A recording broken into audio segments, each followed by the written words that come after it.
যখনই এই কোরআন পাঠ করা হয়, যখন ওই কোরআনের বিধানগুলো আমাদের সামনে কেউ উপস্থাপন করে, তখন ওই আমাদের হৃদয় পিঠে ফুটাই ফুটাই ঝরে পড়ে রহমতের পাক শিশির।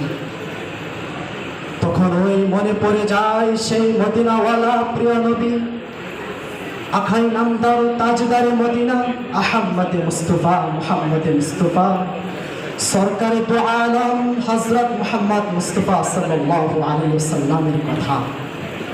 প্রিয় উপস্থিতি, মসজিদে নববী থেকে পৃথিবীর দিক দিগন্তে যেই ইলমে নবুয়াত ছড়িয়ে পড়েছিল, সেই ইলমের নবুয়াত আজও পর্যন্ত 1400 বছর পরেও সেই ইলমে নবুয়াতকে বহন করে যাচ্ছে কওমিয়া মাদ্রাসার ছাত্র এবং তলাবারা।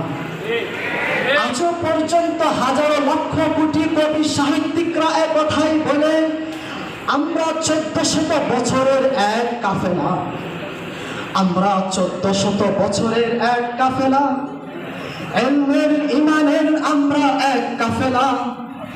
আমাদের পরিচয় শুনো, আমাদের পরিচয় শুনো।